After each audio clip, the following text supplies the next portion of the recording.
Namaste and welcome to Hindi Classroom.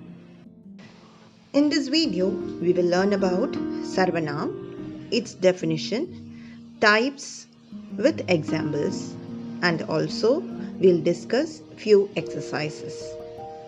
So, let's begin. सर्वनाम की परिभाषा।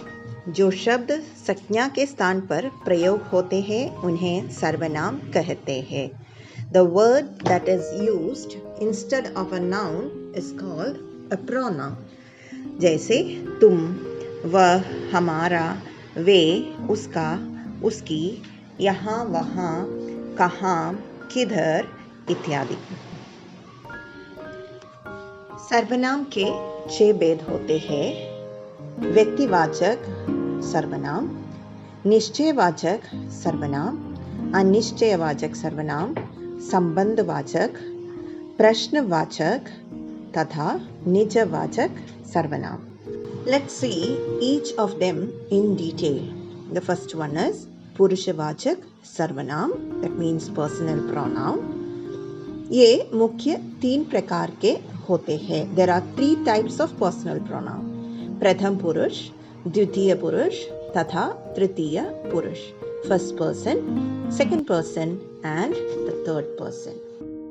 प्रथम पुरुष, इसे उत्तम पुरुष के रूप में भी जानते हैं. इस सर्वनाम का प्रयोग वक्ता अथवा लेखक अपने लिए करता है. The speaker use प्रथम पुरुष for himself, like मैं गा रहा हूँ, मैंने कविता लिखी है, हमारा घर दिल्ली में है, हम मुंबई जाने वाले हैं. The next one is द्वितीय पुरुष या मध्यम पुरुष, second person. इस सर्वनाम शब्द का प्रयोग सुनने वाले या श्रोता के लिए किया जाता है. This pronoun is used for the second person, the one who is listening to you.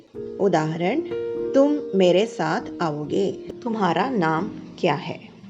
Next one is अन्य पुरुष यानी तृतीय पुरुष, थर्ड पर्सन. इस सर्वनाम शब्द का प्रयोग वक्ता या श्रोता किसी अन्य व्यक्ति के लिए करता है. This is used for a third person, the one who is other than the speaker and the listener. For example, आज उसकी परीक्षा है, वो बाजार गए हैं, वह स्कूल गई है.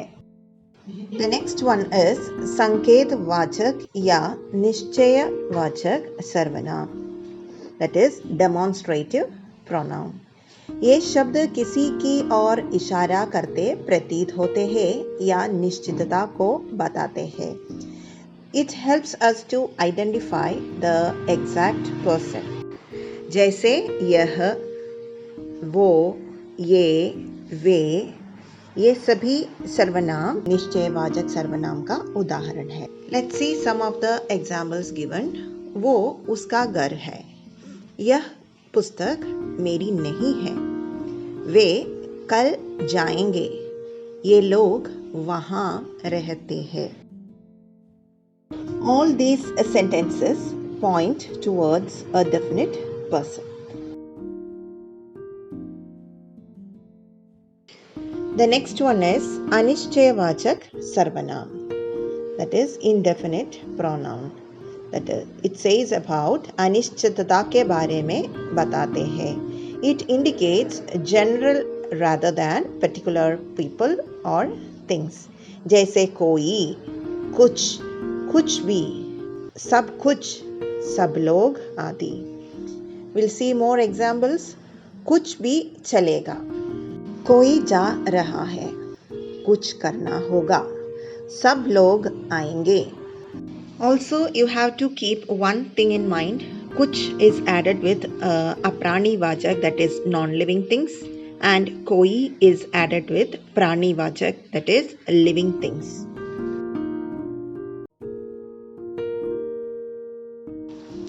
The next one is संबंधवाचक सर्वनाम, that is relative pronoun. ये शब्द दो लोगों, शब्दों या वस्तुओं के बीच संबंध बताते हैं. These words shows the relationship between people, words or things जैसे जो, जिसकी, जैसा आदि. Let's look at few examples here. उसके जैसा कोई नहीं. जो कल आएगा उसको देना. Here you want to keep a thing in a mind, that is संबंधवाचक सर्वनाम दो वाक्यों को आपस में जोड़ते हैं.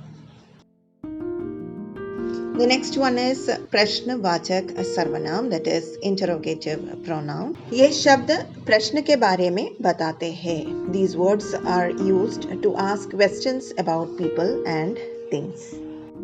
जैसे कौन, क्या, किसको. क्या बात है, कौन बनेगा करोड़पति, किसको पुस्तक दी.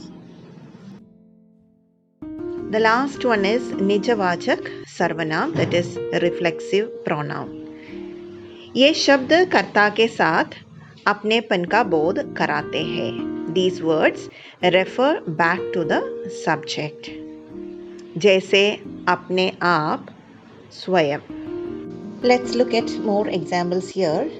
मैं यह काम स्वयं कर लूँगा. माँ, मैं अपने आप चली जाऊँगी. Let's try with some exercise here. First one, इस सर्वनाम के 3 भेद होते हैं. प्रश्नवाचक, निश्चयवाचक, पुरुषवाचक. इसका सही उत्तर है पुरुषवाचक सर्वनाम. Second question, दरवाजे पर कोई खड़ा है. इस वाक्य में कौन सा सर्वनाम है? निश्चयवाचक, अनिश्चयवाचक और संबंधवाचक. इसका उत्तर है अनिश्चयवाचक सर्वनाम. The next question is, निश्चयवाचक सर्वनाम कौन सा है? क्या, यह, कुछ, कौन. इसका उत्तर है यह. तुम किस प्रकार का सर्वनाम है? अन्य पुरुष, उत्तम पुरुष, मध्यम पुरुष. इसका सही उत्तर है मध्यम पुरुष. I hope this video was useful. Please do subscribe and share the video. Thank you.